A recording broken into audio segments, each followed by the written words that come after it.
दिनैनिफ्राय जागायबाय खौसेथि बर' सुबुं आफादनि 11थि बोसोरसालिया जथुम्माया। दिनैनिफ्राय जागायनानै फैगौ 9 जानुवारिसिम कामरुप जिल्लानि जाजिखना जारखना माइनाव फोथाराव सोलिगोन खौसेथि बर' सुबुं आफादनि 11थि बोसोरसालिया जथुम्माया। दिनै गिबि साननि हाबाफारि बायदि फुंबिलिनि समाव गिबि गाहाय हाबग्रा दरखं बेखेवनाय आरो सायनासालि जौसां दिन्थिफुंसालि हाथाइसालि थान्दै नब्लां थान्दै बादा बायदि बायदि बेखेवनाय हाबाफारिया जानानै थाङो।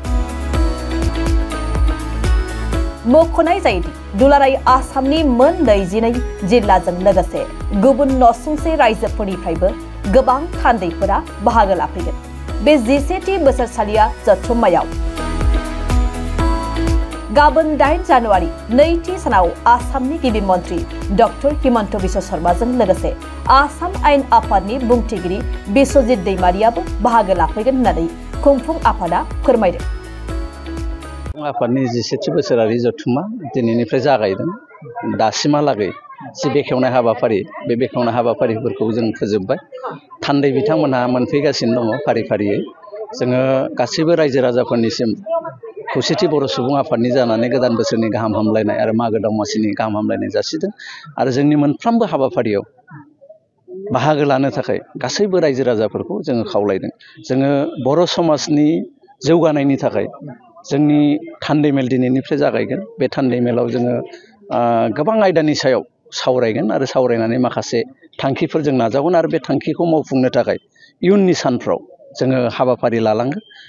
बिनि बागै जोङो रायजो राजाफोरनो मोजां मोनसे खौरां आसाम सोरखारनिफ्राय मोनगोन होननानै सानदों। मानोना बर' कसारि वेलफेयार अट'नमास काउन्सिल बे काउन्सिलनि जि गामि फोसावनाय आरो बियाब दानानै इलेक्सनसिम लांनाय बे हाबाफारिनि सायाव जों सोरखारजों रायलायबाय थादों। सोरखारा जोंनो नैबे साननैसोनि गेजेरावनो मोजां रिजाल्ट मोनसे लाबोनानै होनायनि बाथ्राखौ जिहेतु होदों, जों सोब आसाबादि जे बिटिआरनि बायजोनि बर'फोरनि रांखान्थियारि जौगानाय, सामाजिक भाबै जौगानाय आरो हारिमुनि जि जौगानाय बे जौगासारनायफोरखौ लाबोनो थाखाय जोंनो काउन्सिला खोब गोनां आरो बे काउन्सिलनि दारैनो जोङो जोंनि समाजनि जौगानायनि थाखाय हाबा मावनानै लानो हागोन।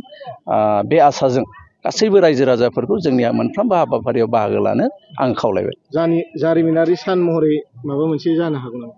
जोङो खोब आसा खालामदों दिनै जोंनि नैबे जथुम्मानि गेजेरावनो मोनसे मोजां रिजाल्ट जोङो मोनगोन। जारिमिनारि मोनसे हयथ' फोसावनायबो जोङो जागोनखौ जोंनिफ्राय जों मिजिंथिदों। गिबियावनो गोजोननाय थाबाय।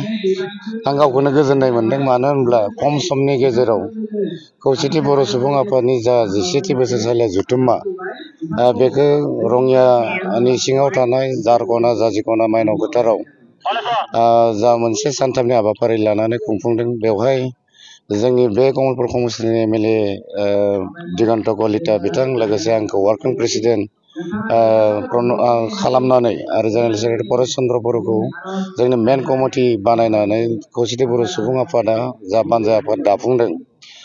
बे जोङो साथामजों रायलायनानै जा मोनसे मेन कमिटिया रायलायनानै खम समनि गेजेराव जोङो साक्सेस खालामनो जा ट्राइ खालामबोबाय थादों बेखौ दिनै जाफुंनाय बायदि मोनदों। मानो होनोब्ला दिनै गिबि सानथामनि हाबाफारिनि जोंनि माखासे बेखेवनो गोनां गेस्ट हाउस दंफां गायनाय मेन गेट बेखेवनाय बेफोर हाबाफारिया जाफुंलांगासिनो दङ।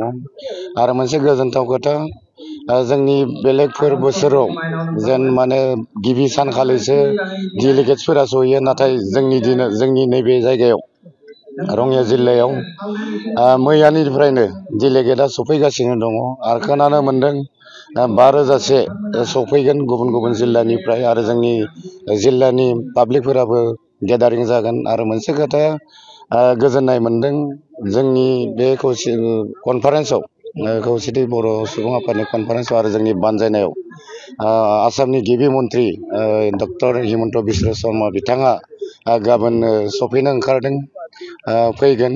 बेनो मोनसे गोजोननाय मोनदों। मानो होनब्ला खस्थ' जादोंब्लाबो गिबि मन्थ्रिया फैगोनखाय गोजोननाय मोनदों। आरो मोनसे खोथा नोंथांमोननि गेजेरजों आं बुंनो नागिरदों, जायफोर थान्दै बिथांमोना जिल्लाया ओरैनो फिसाखा, थेवब्लाबो बेनि गेजेराव जोङो गिदिर कनफारेन्सखौ आखायाव लादों खुंफुंलांनो आरो जाफुंलांगोन बेखौ आं सानदों। जायफोर थान्दै बिथांमोना खस्थ' मोनदोंब्लाबो गावनि मानसि होननानै सानना लायो। मानो होनब्ला जोङो माखासे एक'मडेसनखौ होजोबनो हायाखैबो जानो हागौ, जिखिनि जोङो खालामदों थोजोबाबो जानो हागौ। बेखौ आङो नोंथांमोननि गेजेरजों आं फोरमायदों। दुखु मोननो नाङाथों, गावनिनो साननानै जोङो प्रग्रामफोराव बाहागो लायो बेखौ आं खावलायनाय थाबाय। जोंहा माखासे प्रग्राम दंबावो, बेखौ जोङो फारि फारि जोङो मावलांगोन। गोजोन्थों।